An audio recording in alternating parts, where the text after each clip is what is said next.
afternoon. This is Veterans Talk. It ain't nothing but a thing.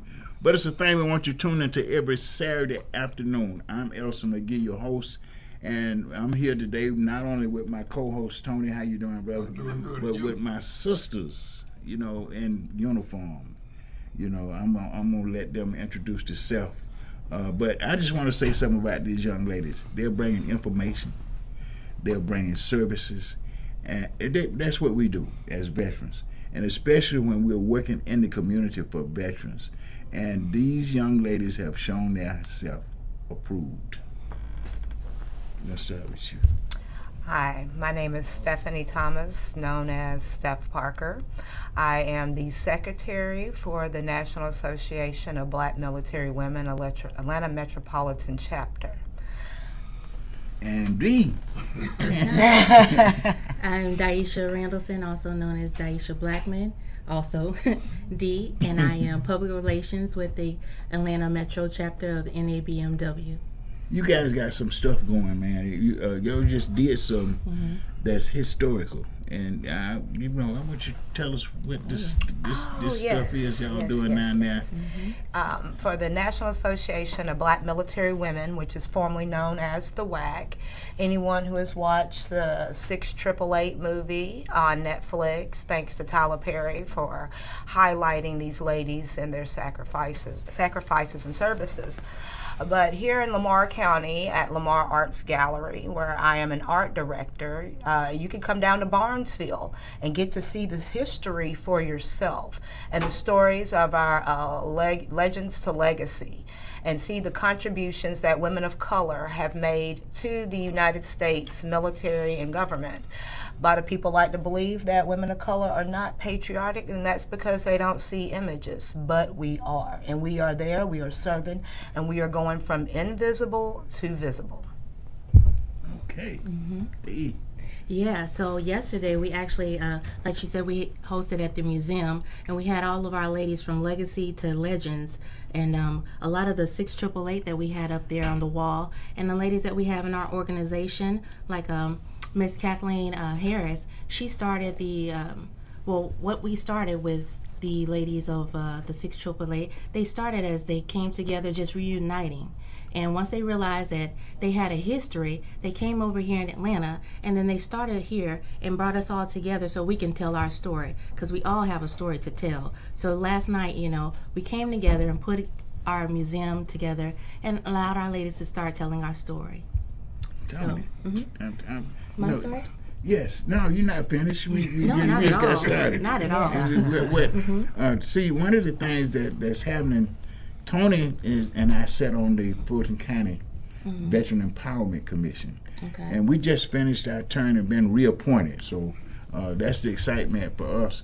But the work for us must include VSOs, Veteran Service providers in Fulton County. Okay. And I want you guys to apply for some of that money, because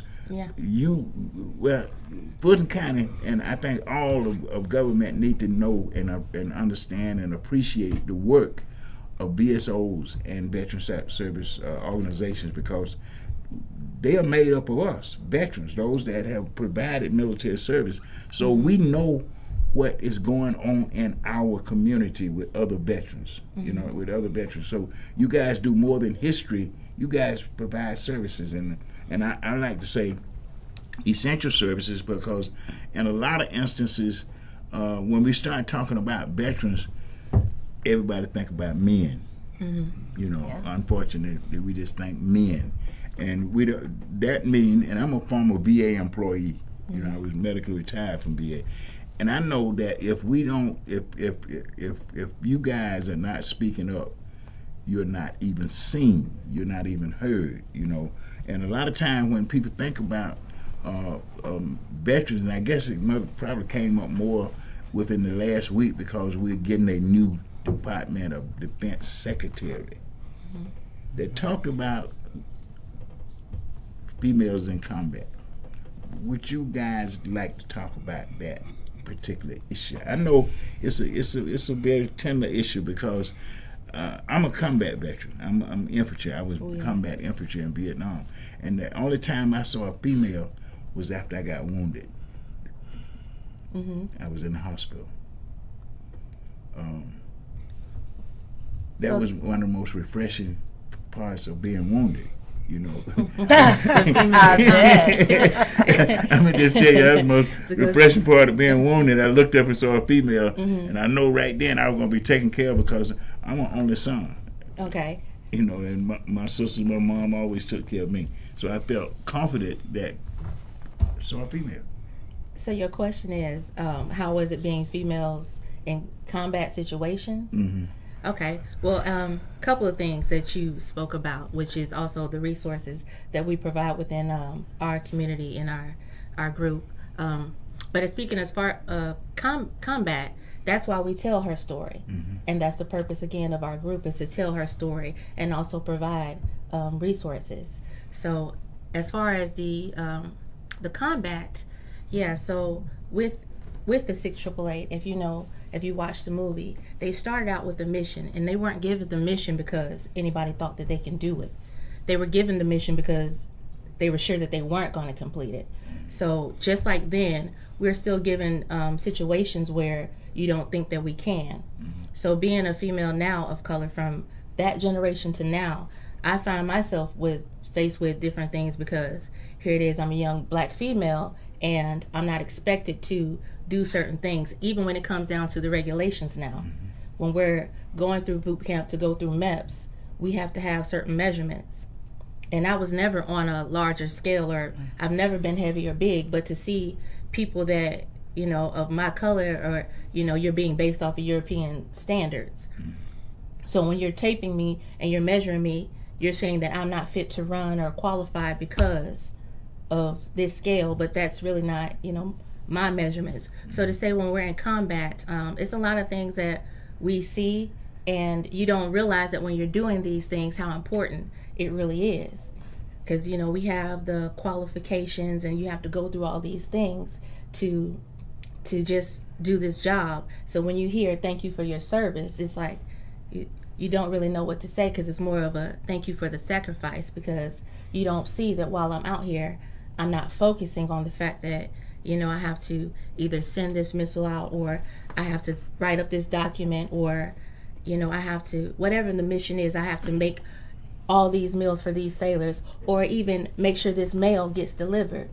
Everybody's job is important regardless of, what war or combat situation we're in. Everyone's job is important. So to say what I did particularly, I did some things, and so it's more again like thank you for the sacrifice, because there's also some things that they don't realize, like Christmas just passed. Some people didn't get a chance to go home for Christmas or celebrate those holidays, and then when they do come home, everything is also different now. That trash can is not in the same place. I left, my daughter was 8, now she's 9. Or we're transitioning through these different things. So to even say the trauma that you have in combat, you come home and you deal with a different trauma. So now those things cause all these other things that a lot of us veterans face, and it's the depression, the unemployment, the substance abuse, the mental illnesses, and different things like that you have to come home to. So the combat post trauma, and while you're in it, like I said, you don't realize the significance of what you're going through and what you're actually dealing with until you're done and hearing those things. Thank you for your service. So, Well, one of the things that we have to look at now more than in ever, I think, in our history, is that we getting elected officials that's over us, militarily and presidentially, that might not have our best interests at heart. So veterans, I think female, male, need to start looking at why did they serve, and is the elected officials that we are electing represent those issues, really represent those issues. Me myself, I have went to this extreme of trying to solicit veterans to run for political office. Now, I mean, really, why do I say that? Because I think some of the people that's in political office now don't know what the Constitution is. I have a question about that because of what you just said. Because of everything that I just said about the veterans, and you want the younger people to come out. Now, that's why we do this, because how do we get them out there? Because if you want these younger veterans to go up and know these information, how are you going to get them to come out? Because this is the type of things that we speak about. Like me, myself being a younger veteran, when I show up to these different things, how do you get me to come out? You know, what is exciting, or what information can you give me to let me know, like, this is the route that I need to take? So if you're saying that you want the younger veterans to be more involved in politics, give me a reason to show up. What information are you providing there once I get there that's going to make me excited about learning this, or make me want to get involved with the community? So again, when we're saying we have these resources, have them lined up. Because right now, when we show up to these events, it's more geared towards, the older veterans. But the older veterans also aren't providing this information for us. So like how you're sitting here and you have Veterans Talk now, how are you getting this information to the younger veterans? You're here. Exactly, that's what I'm saying. So now that you have us here and, you're saying, hey, we want to have these politicians show up and we want to do these different things, how do we move forward? Well, I'm not interested in the setting politicians. I'm interested in the new politicians. Correct. That's what I'm trying to get you guys to understand. My position is that I'm lobbying the old politicians. I'm out there, when it need to be talking to these politicians and really exposing the fact that they don't have a clue, some of them, of what their constitutional responsibility is to this country and to the people of this country.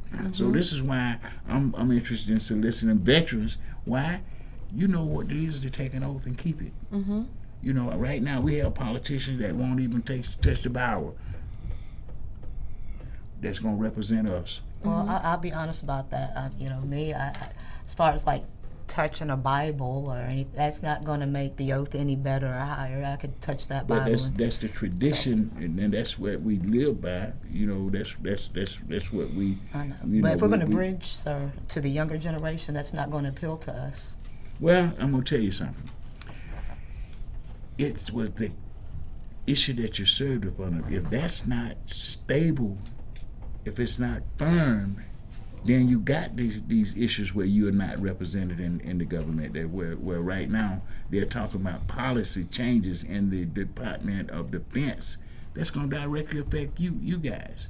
The policy changes right now. What policies in particular are you speaking about? Well, they're talking about. Let's just talk about abortion for a minute. Okay. They're saying that that the military won't be able to move from one place to another when they get medical care if they need it. Right now.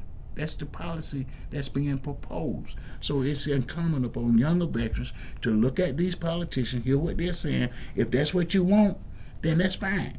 But if it's not what you want or what you need, then you need to take a step forward and take over the government by running yourself. Get involved with the government so that you can be the ones that create the policies. That's my position. Is to have the younger veterans go up and run for politicians as much as possible. I would agree. I agree with you, and that's what I'm saying is if you want the younger veterans to come out and run for office and different things, we have to create an environment that's going to provide them the information. Because again, we're sitting here and we have these discussions, but they're not showing up. So you have to get that information out there for them. Now, when to you bring say they're in. not showing up, what do you say? What I mean is, because you're here. Yes, because I'm here, and that's what I mean. I show up, and when I show up to different events that involve veterans, I don't see other young veterans. Is what I'm saying. Well, that's why we're asking you to here to be that voice to help us get them there. Exactly. So that's what I'm speaking on. So it's like we need to figure out what it is that the younger veterans need to bring them out. So now that we have the resources like this, we're going to come out and we speak. Like, say, we represent for the younger veterans, and we say this is what we need for us to come out and understand these situations, so we can voice our issues. Now, let me just take it a little bit further. This show is just a stepping stone, right? Right. Every week in the cities all across Fulton County, you got city council meetings, right? City council meetings, commission meetings. We go to some of these meetings. I don't see any of the younger generation showing up, except those people that are already hired. Right. That's being paid to show up, right? And that's why I'm saying the policies are so lopsided. Until some of these young veterans got to be able to say, what is going on in my community? What's affecting me? And go to some of these meetings. Right. Not just talking about a show of a voice. We got to be proactive. Correct. We have to really be proactive, because see, our organization has a founding principle that never again one generation of veterans would abandon another one, right? Right. But in our meetings, we invite younger veterans to come to the meetings, but they either don't come, or they come when they're in crisis. They're in crisis situation. So we're trying to make it an environment where they're not dependent on nobody but themselves. Just like you was in the military. If you was in a situation, at one point in Vietnam, I was separated from my company, right, for a day and a half. That was one of the most trying, horrific experience I had as a young man. I'm 20 years old. I'm in war. I hadn't that was before I got wounded. I was separated from my company. I had enough skills that I had learned doing basic and AIT to stay firm, to stay intact, to get back to my company. That's the way veterans should operate. You got to be able to take the experience and the learning that you already have to apply to new situations. And I think that we are better equipped to do that as veterans than the civilian population at the same age group. So I'm excited that you guys will come to the show. But I want to see you in city council meetings. You was talking about the stuff you do down in Barnesville. Correct. That's what I need to see young people doing all over Georgia. Right. All over Georgia. And then beyond, if we're gonna save this democracy, because right now we're more in a dictatorship. If you understand what government look like, right? You know what advise and consent mean. You know what that mean, right? Advise. Advise and consent is the Senate role in confirmation of any appointments to certain cabinet positions, right?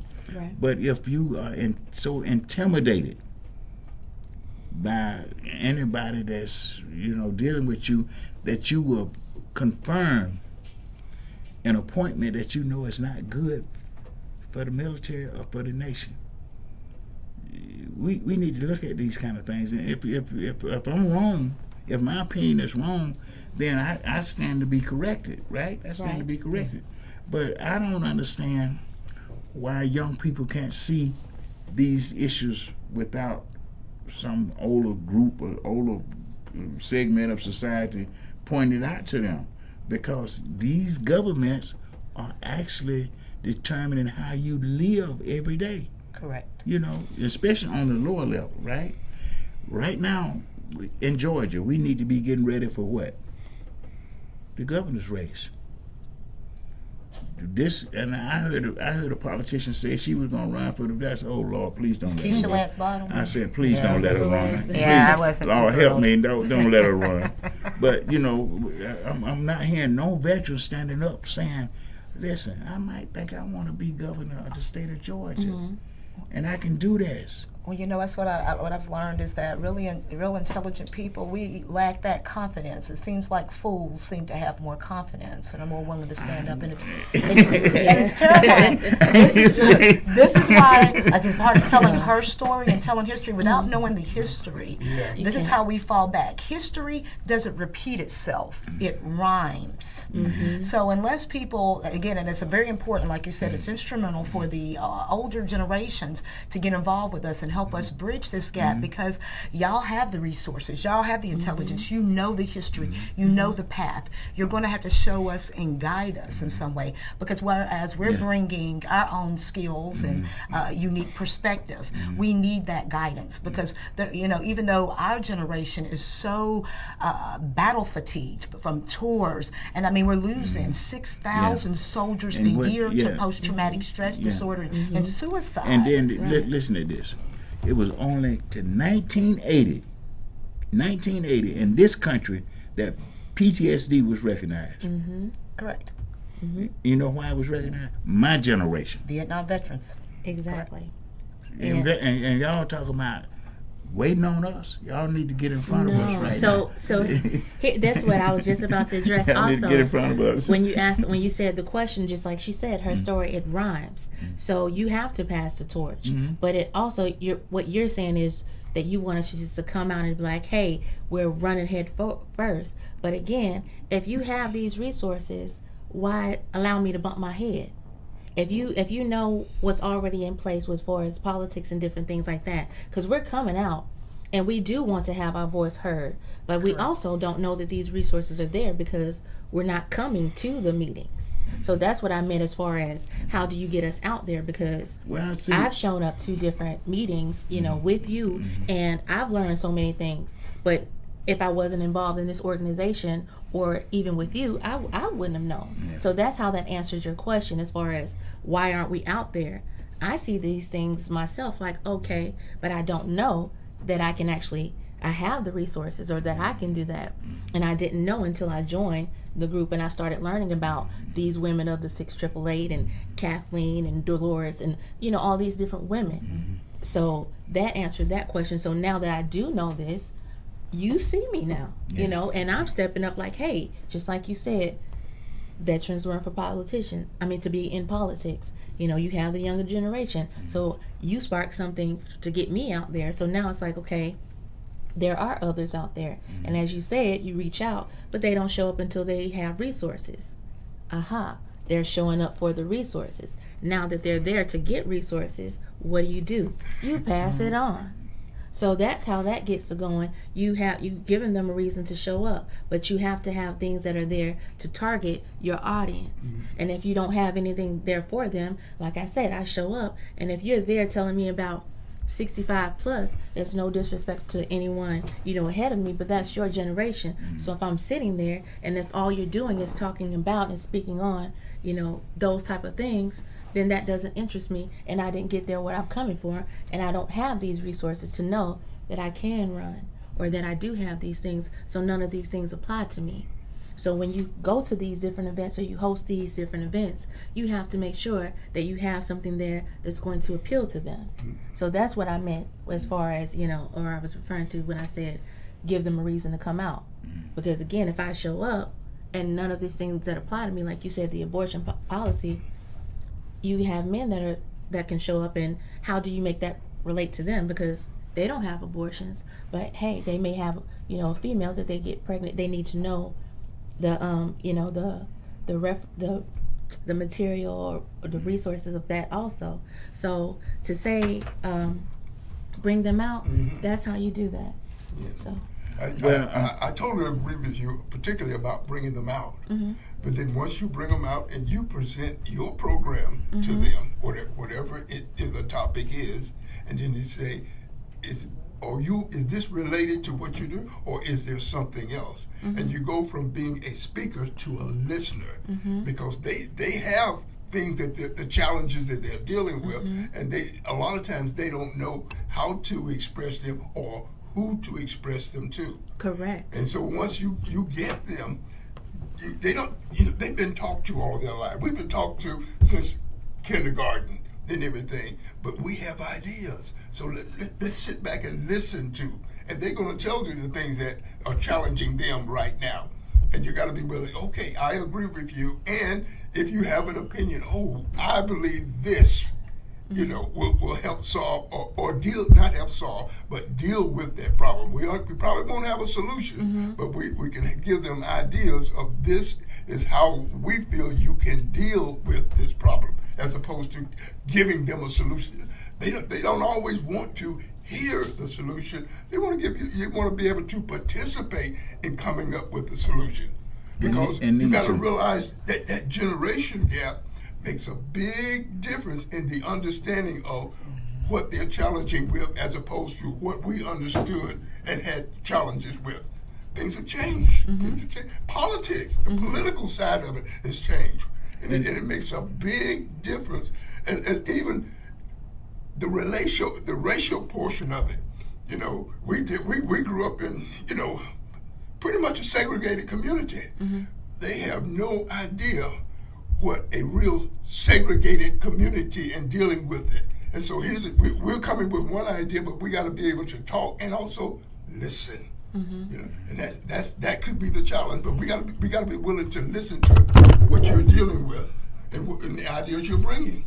Right. And to be able to make it relate to their service. Because one of the things that bothers me, and I see more younger people getting 100% more quicker than my generation. Quicker. Just why? Technology. They bring technology to the table. Right. You know, they got a better understanding of technology. Everybody and their mama know VA is online. Social Security is online. Probably 30% of my generation is online. Probably 80% of your generation is online. I believe a little bit more than that, but But I'm just telling you. So you got more. You get more information than I got. right. So at some point, like Tony just said, we got to listen. You got to be able to help us understand how to help you navigate the government system, Right. which is online. But the big part of it is you can't motivate, you can't lobby government online. You got to go downtown and do this. Right. You got to have enough heart, make enough time, right, to go downtown and do this. I don't care whether you voted for them or you didn't. They represent you. You got to have enough. You got the knowledge to know what you up against. Now I'm trying to say I can teach you how to overcome it, but I can't teach you what to do to overcome it. Right? Right. You got to do that. You got to have that initiative. You guys had the initiative to come to the show. Right. Right? I mean, don't think that you are the only one that's been invited to the show. We invite everybody we see. I just left a training that I've been in since Friday.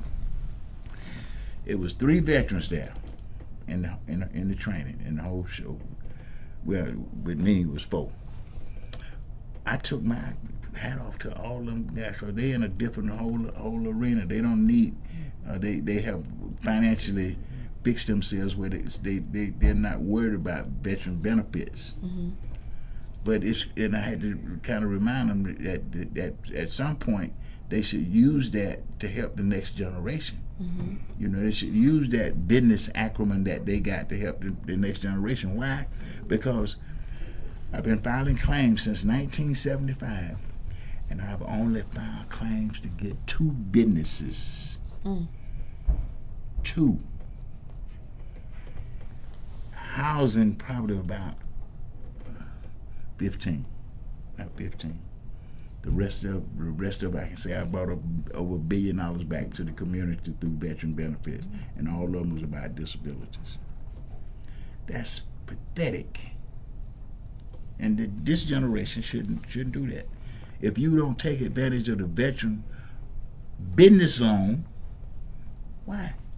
When you can go down and get $250,000 to start a business, get another $5 million to set the business and run it, and you around looking for jobs. go create some jobs. Exactly. You know, if you want to get the American dream, stop renting and go buy a house. You're the only segment in the community that can go buy a house with no money down. Why are you paying rent? This is Veterans Talk. It ain't nothing but a thing, but it's a thing we want you talking about, because it's just veterans talking to veterans in the community about all things veterans in the community. We're here to do information, education, and resources. That's what we want to bring to the community. And we're excited about you guys because, see, this is a merger. And we already see it working. Because, see, some things, my group, my membership is all males. All males now, but our motto is that we help any and every veteran that comes to us. I run into female veterans sometimes, man. I don't know how to counsel them. I don't know how to motivate them. You know what I did? I called D. I was just about to say, call me. I called D. Why did I call? I got enough sense to know that this particular veteran I called you before I can get her claim. She needs some sisterhood. That's right. You know, she needs some sisterhood. Brotherhood ain't gonna do to her because she done had some military experiences that make her Trauma. Yeah. But I would like to touch back on something about, like, as far as like running for office and standing up. The last time I was here on this show, I discussed about how I was dealing with racial issues in my community, and how I had the mayor of my town attacking me personally in my business with very terrible rumors that I was putting voodoo in my wine. Well, let me tell you what I did as far as stepping up, okay? I ended up running for the Chamber of Commerce board in my county, and now I'm on the executive board for the Chamber of Commerce. And that's what we're talking about. That's right. That's what we're talking about. Yes, sir. And now I am representing businesses that are owned by people of color, businesses that are owned by women, businesses that are owned by LGBT. I am representing businesses for all, and making sure that we all have equality and access, and that we are not being discriminated against. And that same mayor has to look at me now from across the table. That's right. That's the power of veterans. That's right. Listen, ain't nothing like it. That was the motto that we started our chapter with, was the power of veterans, right? We just believe in that power. If it's cranked right, if it's aimed right, we can make astronomical changes in our community that represent what we serve for. We serve for all these opportunities to be opened up to everybody. Correct. You know, and we got sense enough to do it. See, some people get up there and they want to cut. They got a little small base that they want. 2% of the population controlling 90% of the wealth. That ain't good. No, sir. That just ain't good. And we seen billionaires coalesce around our government. It's what they say they're gonna do: cut the budget. Well, yeah, you have to put yourself in a situation where you don't depend on the government also. Because as Sister's saying right here, well, we do have these resources like what you just said in the entrepreneurship programs. We have to get those resources out there and let them know that. Because, again, like you said... Let me say this. It's not a dependency on the government that we look for. It is for the government to do what they're supposed to do for the people that we must look for. Of course. Yeah, I'm not here to say that we're going to depend on the government. We are the government. Correct. That's what, you know, and I want people to get that kind of attitude, especially veterans. We're not dependent on the government for do one thing. Do what the government's supposed to do. And it's not doing it in too many cases. That's why we need veterans elected to politics. Thank you, my sister, for going and doing that. Because it's going to make a difference. Absolutely. In your community, not just in your life, you know, but in your community life. And you know what? We're proud of that. And we know the more we see of that, the better our country gonna be. Right. You know, the better our country gonna be. See, we got to be able to take this government. Listen, I bled for this country. You think I want to see somebody homeless in this country? Absolutely not. You know, so what I'm gonna do? I'm going down there and I'm talking to Fulton County. I'm talking to the city of Atlanta, and then I'm talking to all the businesses in Atlanta. Listen, you got too many vacant buildings right now with the water running, the heat's on. to have anybody homeless in this city. And if we get the veterans hard right pointed toward that, we could eliminate homelessness in this county this year. Well, that's what I mean by not depending on the government, because here it is that you're stepping up and you're going out there and you're doing what you need to do to make sure that these resources apply to us. So I think that when you hear that word, depending on the government, it's not you depending on the government, it's you going back there and getting your resources. That's what I mean. Making the government do what it's supposed to do. That's what, exactly. See, one of the things about politicians, they're able to cut increase certain types of programs. There are only 2 entitlement programs in the United States of America. That's the veterans benefits and Social Security. And why are they entitlements? Because they was cut for a need that the people have invested in. Right? I invested in veteran benefits. How did I invest in it? I served. I did what I was supposed to do. And what did the military promise me? If I incur a disease or an injury that made me incapable of taking care of myself and my family, they would step in, right? Why we have homeless veterans then? Right. See, we got to make the government do what the government's supposed to do. Right. You know, you look at the young lady that we're talking about right now. People don't want to look at it as her being homeless because she's not under the bridge yet, right? She's homeless on the couch. Right. She's living with somebody that don't want her in their home, and she shouldn't have to go through that. Right. She shouldn't have to experience that indignity. Right. So we got to make the government do what the government's supposed to do about her and all the rest of our neighbors in our community. And that's why we need to keep building these coalitions with veteran groups. So this show is more than just a talk show. Right. It's a building block. Because we've had, a whole bunch of groups on this show, and we talk to them about the same thing. Right. Let's come together and make a difference. Let's come together and make a difference. What does that mean? Sharing resources, sharing information. You know, and sometimes it might mean all of us come and say, go sit down in front of the Capitol. Just go sit down. You do nothing else. I ain't gonna do nothing. Ain't gonna let nobody else do nothing. See, if they start talking, and they talk. I had a guy call me for the show. Man, if they talking about cutting VA benefits, I can't make it without the VA benefits. Why? He was blowed up in Vietnam. Oh, wow. He came back here after, I think, a year in Japan, where they got him where he could walk, and the brother did some amazing recovery with the kind of injuries he took place. But now he done heard they gonna cut his benefits. They ain't gonna cut his benefits because we ain't gonna let him cut his benefits. That's right. But it scared the daylights out of him. To hear it. To hear that. I can totally understand that because I'm also 100% service connected combat veteran with the VA with post-traumatic stress disorder, which makes me uninsurable with any other medical and life insurance because I have a fatally rated disease. So without VA benefits, I can't get medical care.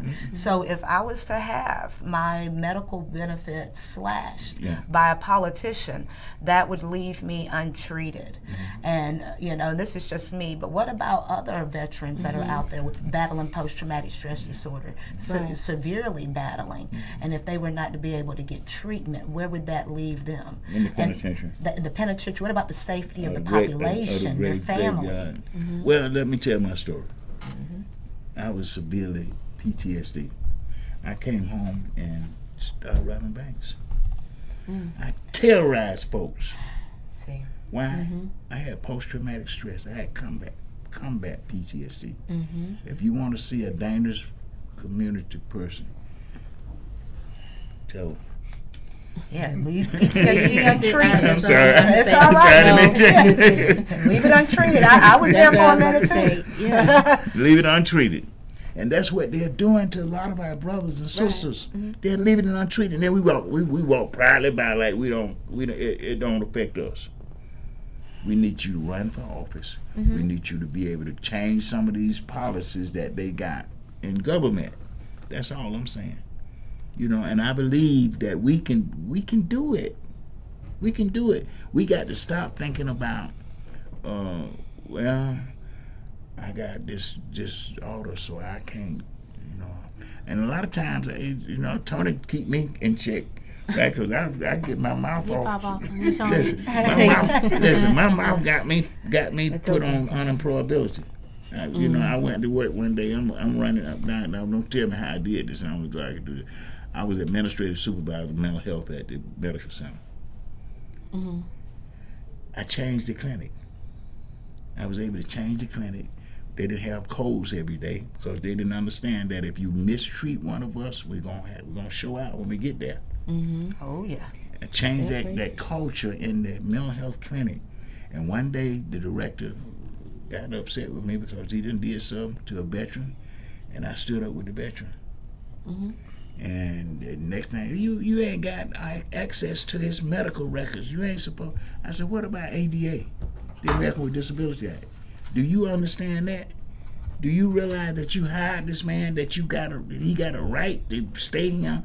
He need to get a job that he can do. And you telling me to terminate him? I ain't gonna terminate him. You terminate him. And then they terminated him. But then I used my benefits. I went to law school. I told them how to win the case. They come to me and say, well, the director wants you rolled up. I said, I tell you what, before I got him, I was in basic training for the U.S. military. They taught me combat stuff. If you put that mess in my jacket, I'm going to show you what they taught me. I'm going to blow up at least 2 of these buildings before I make you kill me. I ain't been back to work since. I didn't mean to say that. But they pushed the wrong button. they pushed the wrong button. They pushed the wrong button. And I ain't worked since. Well. But I wanted to work. I was doing things that I felt was necessary because I was representing veterans at the VA. That's what the veterans own the VA as far as I'm concerned. It say VA, that's Veterans Administration, not Civilian Administration. So I'm thinking I'm working for veterans. Some people out there, some people work at the VA don't think they're working for veterans. No, that's veterans antagonization. I feel like it's banana peels when I go up there. I need y'all to start running for office. Well, see, as you heard, that's what she's doing, and that's why it's good that you brought us on to have this platform, because like you said, you invite other veterans out, and now that we know we have these resources, so we've come together, you know, just in our community to say that, hey, you know, like sis, you know, you are an entrepreneur, and then we have other members of the group, you deal with benefits. Then we have other members of the group that deals with mental illness, you know, like myself, or we have substance abuse. So we have members within our group that have different resources. So not necessarily that you come to us and say, hey, I'm homeless, how can you help us? Because, you know, this is what we have, but we have the resources and we can guide you in the right direction. So to have this platform and to say that we want to run for office and different things like that, now we know that, hey, these are our issues because we're bringing them forward. We're saying, hey, you know, I have PTSD, and, you know, people like yourself and other veterans, you provided the guidance for us. So that's what I meant as far as getting out there. So now we have, you know, somebody that put that out there that, hey, veterans coming back from combat experience PTSD, you put that out there for us, so now we can go be proactive and run for office and say we're still dealing with these issues. So I like for y'all to change the law that ex-offenders can actually become lawyers. If they can become president, I mean, they should not be able to come. I forgot. That's all right. Who know the law better than a criminal? You know? You gotta study. But listen, right now, in this country, there are certain jobs you cannot get if you got a felony. I don't care how long that felony been, you know, it might be 30 years ago. I can't take the Georgia bar because I'm a convicted felon. Why do we have a president that's a convicted felon? The hypocrisy should make somebody stand up and say, we gonna do something different than this. We're going to acknowledge that we are really a country of laws, and nobody is above the law, or everybody should be able to. Well, I believe that whole convicted felon can't vote or can't do that. I believe that's all unconstitutional Yeah. because who is the law to tell you that you can't have any rights? That's not even see, in the Constitution nothing, itself. listen, the politicians that make the laws. That's why I'm saying Mm-hmm. veterans got to start listening. Like my dad used to tell me all the time, open your eyes so you can see what we got to do. We got to make changes, and we cannot make changes with the politicians that we see in office today. I'm watching somebody do that are senators now. These are senators. The Constitution gives them the role of advise and consent. And that advise and consent is supposed to look at the character and the reputation of every candidate that's running for office. Now, you know, and I know, you cannot get into the U.S. military if you got a history of drinking. That's right. Why do we have a Secretary of Defense? What they gonna do? They gonna upgrade all them bad discharges they got for drinking? You know, you got people that got bad discharges. The only thing they did, they got caught coming out the bar drunk. They're military. They got a bad discharge. That's messed them up for the rest of their life. Now we got a secretary because of advice and consent. And why didn't they do their duties? Why didn't these elected officials do what the Constitution required of them? We need veterans in politics. Absolutely. I do believe that we need to have more patriots participating in government because I do believe like the individuals in offices now are nothing but sellouts. You need somebody to know what that means when you took that oath. And you know what it means because you kept it. You have to stand on it. You kept have it. to stand on You it. kept it. You know, you wasn't late getting back where you supposed to be. No. So yeah. You did what you were supposed to do when you got there. Period. We need veterans in politics. That's my whole song now. I don't care if nobody like me. I know I can't sing that good, but that's my song.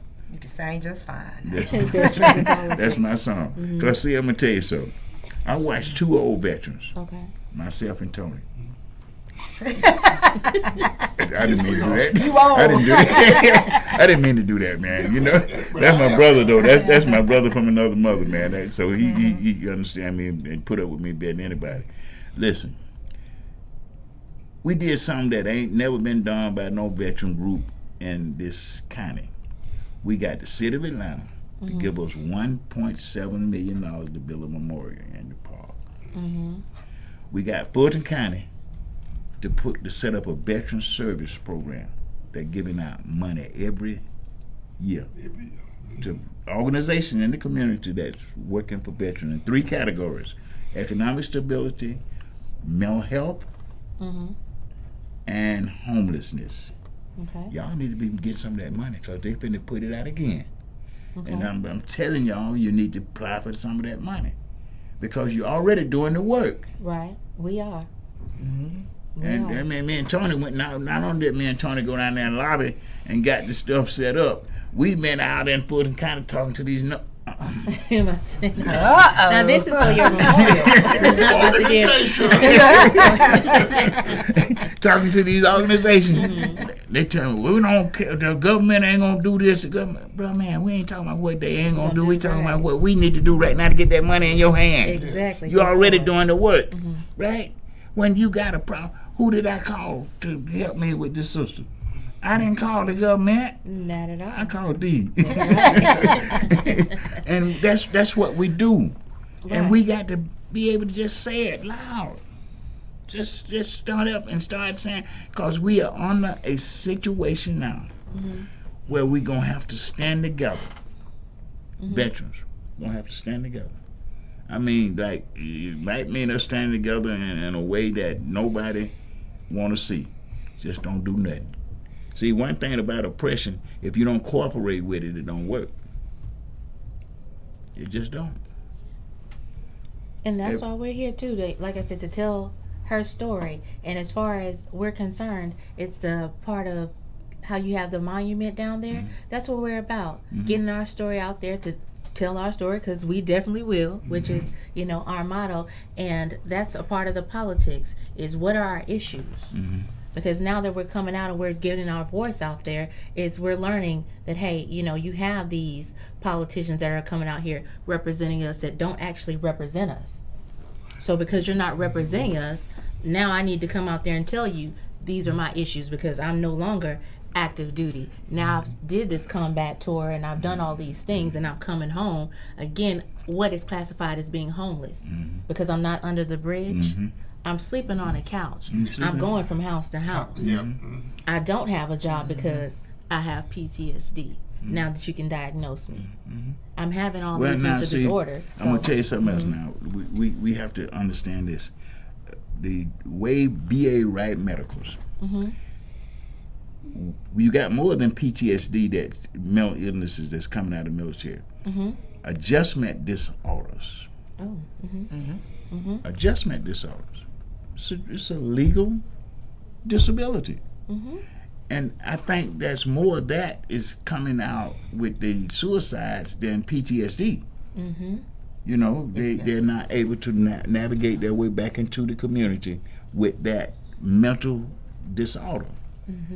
And they get caught up with that and they go kill themselves. Correct. They go kill themselves. And we're trying to make the VA diagnose them with PTSD. We need to make sure we're getting doctors at the VA that going to look at the conditions of the veterans and diagnose them properly, because they'll misdiagnose you in a minute. Oh, yes, quickly. You know, we know this, and we need to be able to communicate this in our walk and what we do. We got to make sure that, listen, I'm wrestling with a case right now where the veteran was in Korea, right? In Korea. Korea was exposure. It's from 67 to 69, they're saying. But if you start reading the data, they said that was the documentation date. They didn't say it wasn't there, right? They didn't say it wasn't there. So how do you go back and get VA to do that? The best evidence test, still alive, but the VA don't want to recognize it because you're not putting it for him when you talk about they denied him because he was in 1966. You know, he was there in 1966. Now the record showed that they was using chemicals in 1953. But the legislation, here we go again, that Congress has ordained, say, well, we're going to start in 1967 because that's when the DOD documented it there. But what about them chemicals that they didn't document? Were they the same chemicals? We don't know. But the best evidence test we're going to put back before the VA. The bad part about it, I know we're going to have to go all the way up to the Veteran Court of Appeals before we can get this case out. We shouldn't have to do that. We got too many veterans dying or committing suicide before they get their benefits. Too many of them. And we can make a difference if we look at how we need to make a difference. And we need to make a difference now. We're seeing the kind of level of politicians that we got. These folks are not representing us. No. They're not. And what we need to do too is to go ahead and nip it in the bud when these politicians start wanting to beat a war drum, because what they need to look at is the full scope of what combat does to the individuals in society, to the soldiers, and not even just even the physical, the financial fallout. It's billions of dollars in health care, and then families destroyed, people's lives, healthy, what would have otherwise been productive, healthy, successful individuals for our community. They have now been destroyed by such a disease. So anytime somebody wants to get out there and say that we need to go join these wars or we need to go do this, think about the child you're going to load up into that cannon as cannon fodder, and think about the fallout and the repercussions. We need to go ahead and start getting into the ears of those type of politicians that believe that violence is the answer.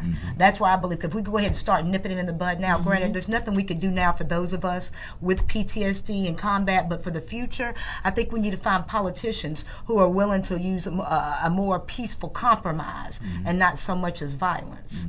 That's what I feel about on that issue. Well, I'm gonna tell you something. If we learn, look at some history.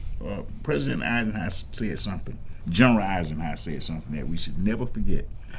Beware of the military-industrial complex. We the biggest war machine on planet Earth. Yes, sir. We make all of the war weapons on planet Earth. And look what the president has surrounded himself with. People that make war weapons.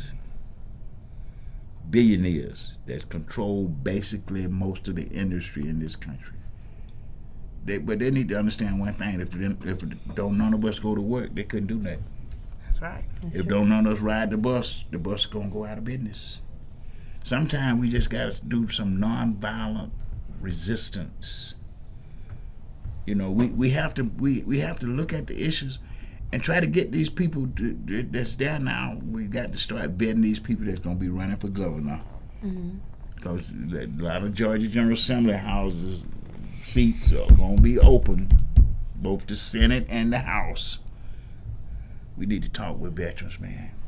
I We agree. need y'all. We need you. We need you right now where you at. But you might want to think about running for mayor. I'm just talking because I want my community back.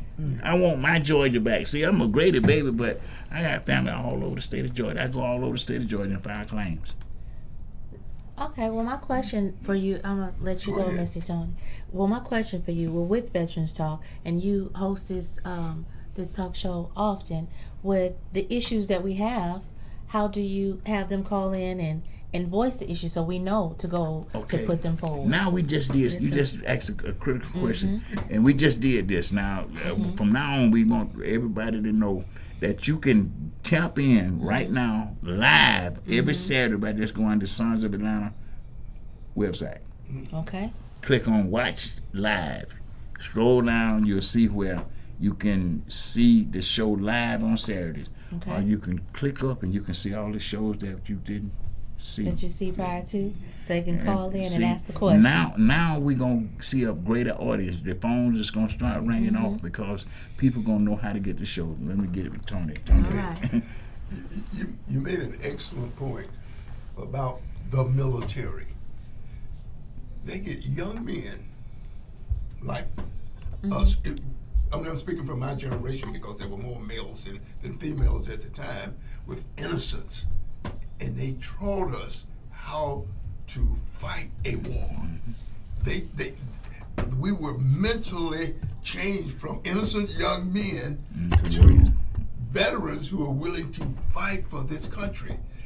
They did all the training necessary to get us ready for the military, to do something that none of us had never considered, firing a weapon at someone else.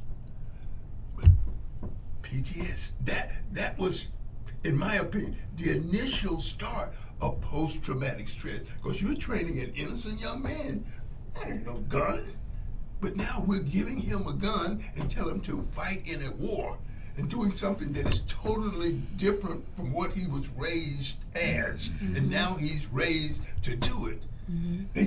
All that preparation is done and everything, and then they send you to war, and you fight in this war, and you kill, and you observe people being killed.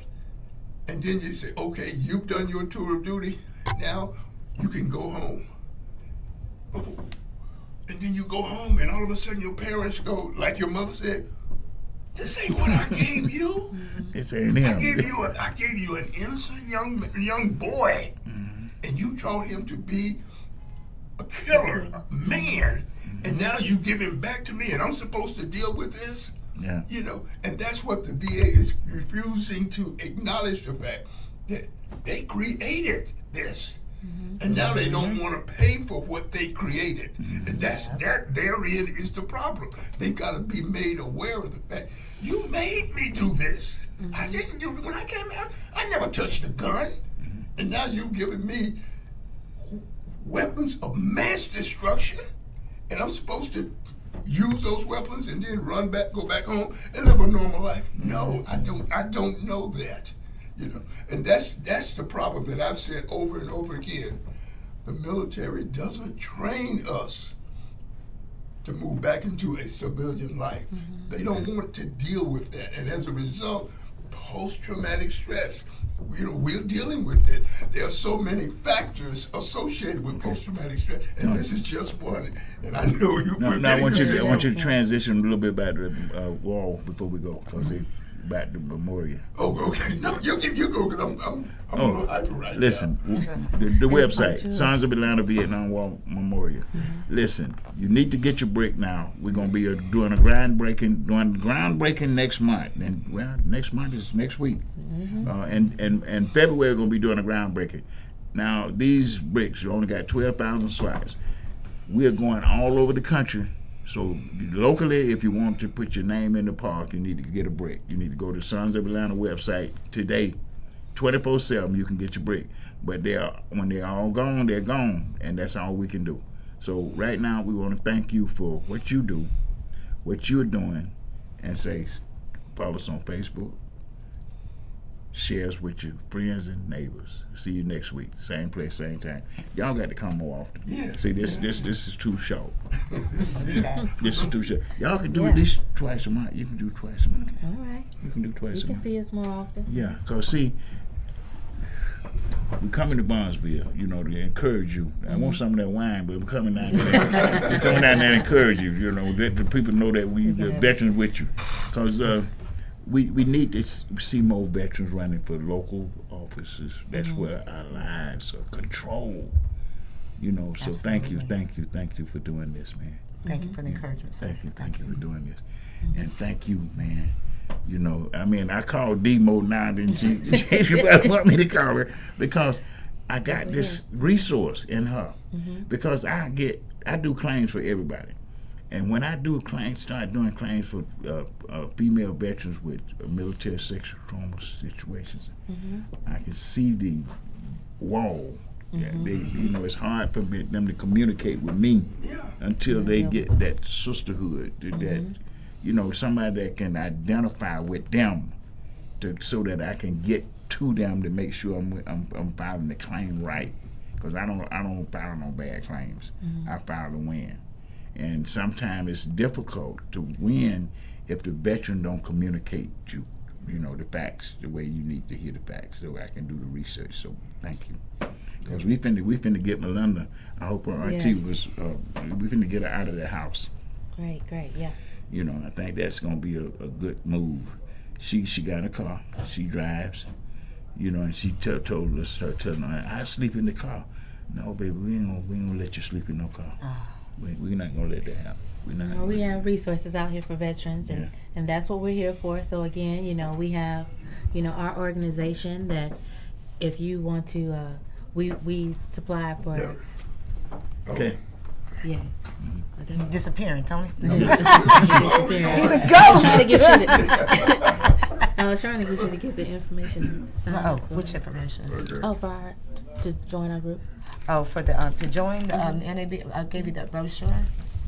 We get As far as but no, if you are interested, if you are a African American woman, a sister, a woman of color, or even if you're a male or of any color, you can be an associate member. But we encourage you to check out our website, the NABMWATL.org, for more information.